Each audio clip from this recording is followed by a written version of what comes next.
नमस्कार और स्वागत है एक और गहरे विश्लेषण में। नमस्कार।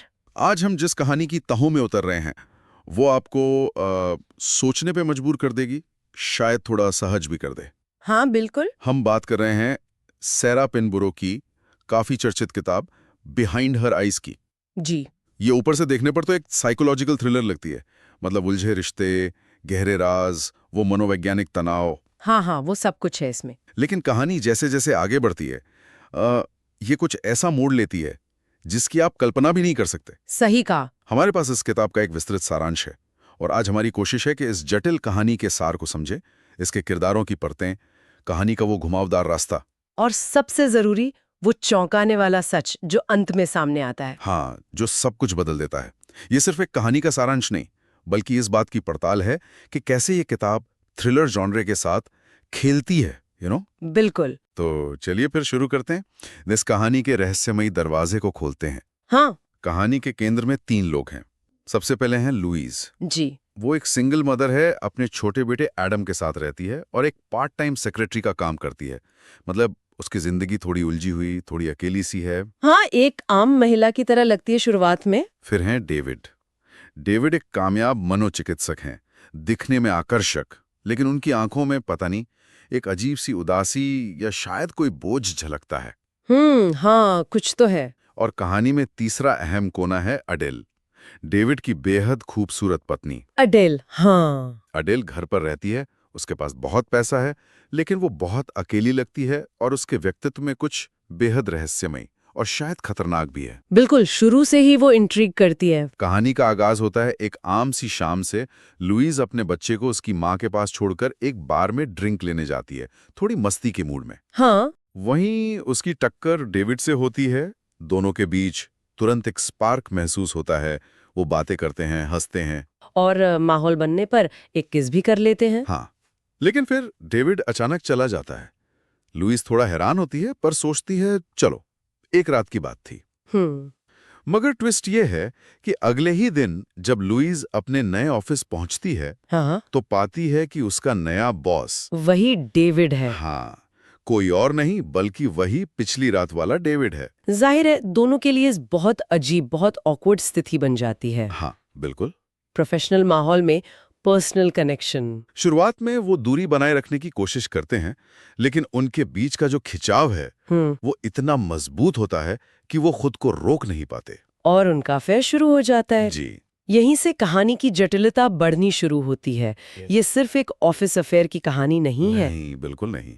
मामला तब और पेचीदा हो जाता है जब लुईस की मुलाकात बिल्कुल इत्तेफाक से अडेल से होती है। अच्छा, कैसे? अडेल उसे सड़क पर मिलती है और लुईस उसे पहचान नहीं पाती कि ये उसके बॉस और लवर डेविड की पत्नी है। ओह, और अडेल? अडेल भी अनजान बनती है, लेकिन उनमें एक अजीब सी दोस्ती पनपनी शुरू हो जाती है। पत्नी और प्रेमिका की दोस्ती, ये तो हाँ, और यहाँ जो बात वाकई ध्यान खींचती है वो ये है कि लुईस इस दोस्ती को और डेविड के साथ अपने अफेयर को दोनों से छिपा कर रखती है। मतलब वो डेविड को नहीं बताती कि वो अडेल से मिल रही है? और अडेल को नहीं बताती कि वो डेविड को जानती है और उसके साथ उसका रिश्ता है।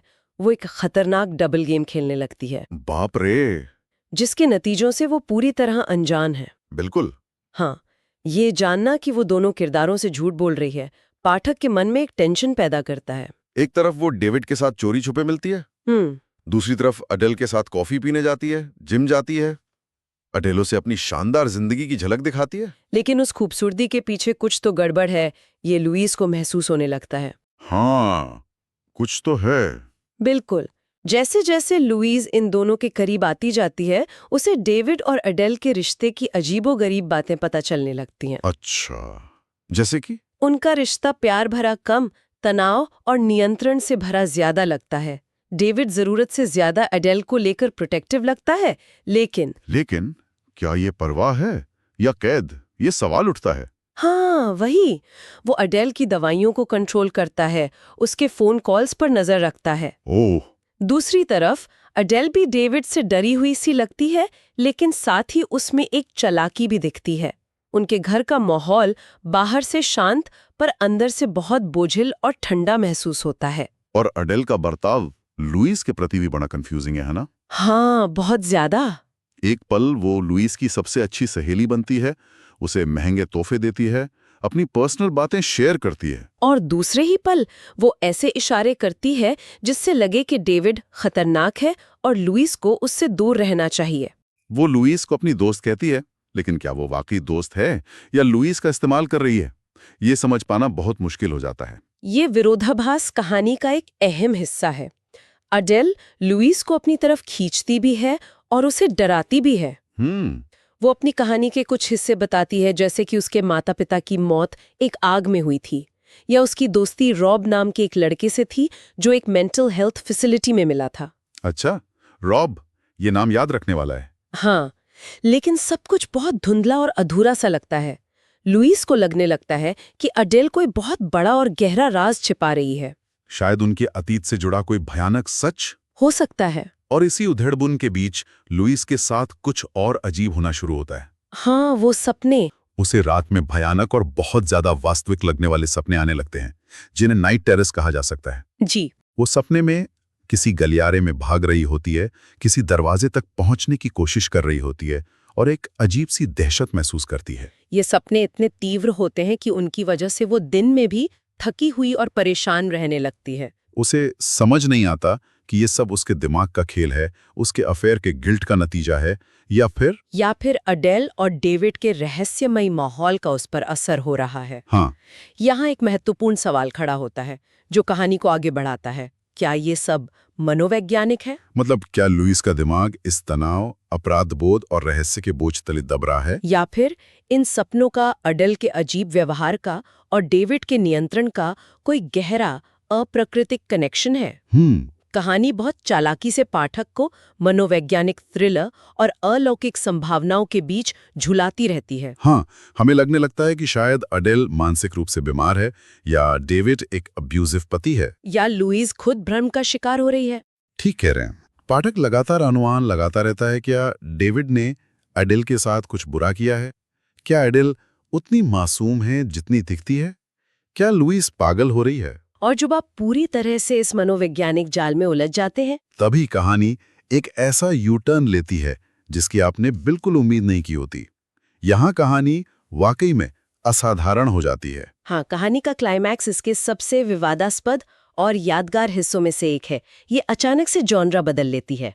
मतलब कैसे? जो कहानी घरेलू तनाव, बेवफाई और मानसिक स्वास्थ्य के इर्द गिर्द घूम रही थी, वो अचानक अलौकिक यानी सुपरनैचुरल दायरे में छलांग लगा देती है। सुपरनैचुरल? हाँ, इसमें एस्ट्रल प्रोजेक्शन का कॉन्सेप्ट सामने आता है। एस्ट्रल प्रोजेक्शन, ये क्या होता है? सुनने में तो भारी भरकम लग रहा है। सरल शब्दों में कहें तो ये अपनी चेतना या आत्मा को अपने शरीर से बाहर निकालकर घूमने की क्षमता है। ओह, मतलब आउट ऑफ बॉडी एक्सपीरियंस जैसा कुछ? हाँ, बिल्कुल, एक तरह का आउट ऑफ बॉडी एक्सपीरियंस। कहानी में पता चलता है कि अडेल इस कला में माहिर है। अडेल, वो ये सब कर सकती है? हाँ, और वो लुइस को उसके नाइट टेरर से निपटने में मदद करने के बहाने उसे भी अपने सपनों को नियंत्रित करना सिखाती है। अच्छा। वो उसे बताती है कि कैसे सपनों में दरवाजों की कल्पना करके उनसे बाहर निकला जा सकता है। धीरे धीरे लुइस भी ये करने लगती है, बिना ये समझे कि वो असल में क्या सीख रही है। बिल्कुल। अरे बाप रे, मतलब वो सपने असल में सपने नहीं थे, बल्कि उसकी आत्मा शरीर से बाहर निकल रही थी। ये तो बहुत अजीब है। बिल्कुल, और यही उस बड़े खुलासे की नींव रखता है जो कहानी के अंत में होता है। कौन सा खुलासा? ये पता चलता है कि जिस औरत को हम पूरी कहानी में अडेल समझ रहे थे, वो असल में अडेल है ही नहीं। क्या मतलब? अगर वो अडेल नहीं तो कौन है? वो असल में रॉब है। रॉब? वही रॉब जिसका जिक्र अडेल ने? हाँ, वही रॉब, वो लड़का जिससे वो सालों पहले एक रिहैब सेंटर में मिली थी। रॉब भी एस्ट्रो प्रोजेक्शन सीख गया था, बल्कि उसी ने अडेल को सिखाया था। ओह। उन दोनों में गहरी दोस्ती थी। कहानी के अनुसार एक दिन उन्होंने मजाक मजाक में या शायद किसी प्रयोग के तौर पर अपनी आत्माओं की अदला बदली की। क्या आत्माओं की अदला बदली? मतलब? हाँ, रॉब की आत्मा एडेल के शरीर में चली गई और अडेल की आत्मा रॉब के शरीर में। ये तो अविश्वसनीय है। ऐसा कैसे हो सकता है? हाँ, और इससे भी भयानक बात यह है कि इसके तुरंत बाद रॉब ने, जो अब एडेल के शरीर में था, एडेल को, जो रॉब के शरीर में फंसी हुई थी, ड्रग्स का ओवरडोज देकर मार डाला। नहीं। और इसे आत्महत्या का रूप दे दिया। हे भगवान, इसका मतलब इतने सालों से डेविड जिस औरत के साथ रह रहा था, जिससे उसने शादी की वो अडेल थी ही नहीं, नहीं। वो रॉब था अडेल के शरीर में। ये तो दिमाग सुनकर देने वाला खुलासा है। बिल्कुल। पूरी कहानी, डेविड और अडेल का पूरा रिश्ता, सब कुछ झूठ था। सब झूठ। बिल्कुल। रॉब ने न सिर्फ अडेल की जान ली, बल्कि उसकी पहचान, उसकी दौलत, उसकी पूरी जिंदगी चुरा ली। और वो सालों से अडेल बनकर डेविड के साथ रह रहा था। हाँ, उसे मैनिपुलेट कर रहा था, शायद इसलिए कि डेविड को कभी शक न हो। अब जब हम पीछे मुड़कर देखते हैं तो अडेल का वो अजीब व्यवहार, उसका पुरुषों जैसा कुछ अंदाज, उसकी चालाकी। हाँ, सब समझ आने लगता है। वो असल में एक पुरुष था जो औरत होने का नाटक कर रहा था। बिल्कुल। तो फिर लुइस का क्या हुआ? रॉब अडेल बनकर उससे दोस्ती क्यों कर रहा था? उसे एस्ट्रा प्रोजेक्शन क्यों सिखा रहा था? उसका क्या मकसद था? ये कहानी का सबसे दुखद और डरावना हिस्सा है। रॉब अडेल के शरीर में कुछ शायद लगने लगा था कि डेविड लुइस की तरफ आकर्षित हो रहा है और उसे छोड़ सकता है। अच्छा। या शायद उसे लुइस का शरीर पसंद आ गया था। वजह चाहे जो भी हो, उसने वही चाल दोबारा चली। दोबारा मतलब? उसने लुइस को एस्ट्रा प्रोजेक्शन करने के लिए उकसाया, और जब लुइस की आत्मा उसके शरीर से बाहर थी, हाँ। रॉब ने झपट्टा मारकर लुइस के शरीर पर कब्जा कर लिया नहीं। और लुइस की बेचारी आत्मा को अडेल के मरते हुए शरीर में फंसा दिया। क्या मतलब अंत में लुइस भी मारी गई और रॉब अब लुइस बनकर जिंदा है? हाँ, कहानी का अंत इसी नोट पर होता है। रॉब अब लुइस के शरीर में है। और असली लुइस? उसने असली अडेल के शरीर, जिसमें लुइस की आत्मा फंसी थी, को ड्रग्स का ओवरडोज देकर मार दिया। बिल्कुल वैसे ही जैसे उसने सालों पहले असली रॉब के शरीर, जिसमें अडेल की आत्मा फंसी थी, को मारा था। ये तो बहुत भयानक है। और सबसे ज्यादा तकलीफदेह बात यह है कि डेविड को इस अदला बदली का कोई अंदाजा नहीं है। उसे कुछ नहीं पता। कुछ नहीं। वो सोचता है कि उसने आखिरकार मुश्किलों भरी अडेल, जो असल में रॉब था, से छुटकारा पा लिया है, और अब वो लुइस, जिसके शरीर में अब रॉब है, के साथ एक नई खुशहाल जिंदगी शुरू करने जा रहा है। अपने बेटे एडम के साथ। हाँ, पाठक ये जानते हुए कांप जाता है कि डेविड और एडम अब एक शातिर कातिल के साथ रहने वाले हैं। ये अंत तो वाकई बहुत परेशान करने वाला है। मतलब कोई हैप्पी एंडिंग नहीं, बल्कि एक बेहद डार्क और निराशाजनक तस्वीर। हाँ। इसने तो पूरी कहानी को ही पलट दिया। मुझे लगा था ये एक मनोवैज्ञानिक थ्रिलर है, पर ये तो कुछ और ही निकला। सही कहा। और अगर हम इस कहानी के विषयों पर गहराई से सोचें तो ये सिर्फ एक चौंकाने वाले ट्विस्ट वाली कहानी नहीं रह जाती। हाँ, इसमें कई परतें हैं। बिल्कुल। सबसे प्रमुख विषय है धोखा और मनोवैज्ञानिक नियंत्रण का। रॉब का किरदार दिखाता है कि कैसे कोई इंसान अपनी पहचान छिपाकर दूसरों की भावनाओं और भरोसे का इस्तेमाल करके उन्हें पूरी तरह से अपने वश में कर सकता है। वो डेविड को भी कंट्रोल करता है और लुइस को भी। जी। ये दिखाता है कि मैनिपुलेशन कितना सूक्ष्म और खतरनाक हो सकता है। जी हाँ। हाँ, और दूसरा बड़ा सवाल उठता है पहचान और चेतना को लेकर। ये एस्ट्रल प्रोजेक्शन वाली बात। हाँ, वो हमें सोचने पे मजबूर करता है कि हम असल में कौन हैं। क्या हम सिर्फ ये शरीर हैं, या हमारी चेतना, हमारी आत्मा, इससे अलग कोई इकाई है जो शरीर बदल सकती है? और अगर ऐसा है तो पहचान का क्या मतलब रह जाता है? ये कहानी इन गहरे दार्शनिक सवालों को थ्रिलर के ताने बाने में बुनती है। बिल्कुल। इसके साथ ही कहानी महिलाओं के आपसी रिश्तों की जटिलता को भी उजागर करती है। लुइस और एडेल, रॉब की दोस्ती। हाँ, शुरुआत में कितनी सच्ची लगती है, लेकिन धीरे धीरे उसमें जलन, शक, राज और आखिरकार भयानक धोखा सामने आता है। ये दिखाता है कि दोस्ती की आड़ में भी कितने गहरे खेल खेले जा सकते हैं। हालांकि यहाँ ये याद रखना जरूरी है कि एडेल असल में रॉब था, जो इस रिश्ते को और भी ज्यादा जटिल बना देता है। हाँ, ये बात तो है। एक और दिलचस्प पहलू है मानसिक बीमारी बनाम अलौकिक शक्ति का द्वंद्व। हाँ, वो भी है। क्या एडेल का शुरुआती व्यवहार किसी ट्रॉमा या मानसिक बीमारी का नतीजा था, जैसा डेविड एक मनोचिकित्सक शायद मानता रहा? या ये शुरू से ही रॉब की शैतानी योजना का हिस्सा था?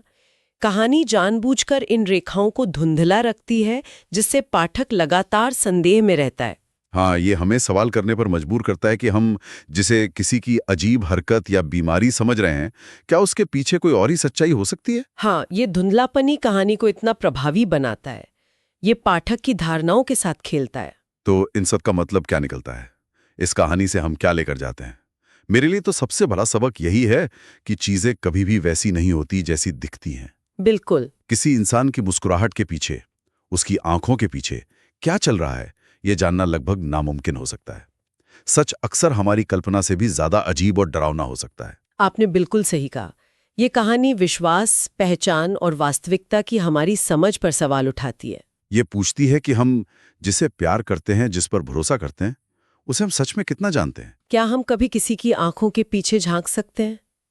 शायद नहीं। ये उन पाठकों के लिए एक यादगार अनुभव हो सकता है जो एक ऐसी कहानी की तलाश में है जो उन्हें अंत तक बांधे रखे और फिर एक ऐसे क्लाइमैक्स से रूबरू कराए जो उनके होश उड़ा दे। हाँ, ये जरूर है कि अंत थोड़ा परेशान करने वाला है, लेकिन ये सोचने पर मजबूर करता है। और यही शायद इसकी सबसे बड़ी खूबी है। ये आपको पात्रों के बारे में, उनके इरादों के बारे में और खुद वास्तविकता की प्रकृति के बारे में सोचने पर विवश कर देती है। जी। तो ये थी हमारी कोशिश बिहाइंड हर आइज की जटिल दुनिया को समझने की। एक सिंगल माँ, उसका शादीशुदा बॉस और उसकी रहस्यमयी पत्नी के बीच का त्रिकोण, जो बेवफाई, गहरे राज, डरावने सपनों से गुजरता हुआ एक ऐसे अलौकिक अंत तक पहुंचता है जिसकी उम्मीद किसी को नहीं थी। हमने देखा कि कैसे कहानी मनोवैज्ञानिक तनाव और अलौकिक तत्वों को मिलाकर एक अनूठा और बेचैन करने वाला अनुभव रचती है। और जाते जाते ये कहानी एक सवाल हमारे जहन में छोड़ जाती है जिस पर शायद हम सब कभी ना कभी सोचते हैं। अगर हमारी चेतना हमारे शरीर से अलग हो सकती है तो हमारा असली स्व क्या है?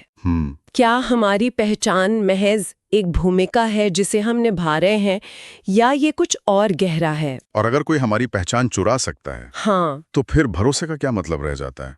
ये वो सवाल हैं जो इस कहानी को पढ़ने के बाद भी काफी समय तक पाठक के साथ रह सकते हैं। बिल्कुल सोचने वाले सवाल हैं।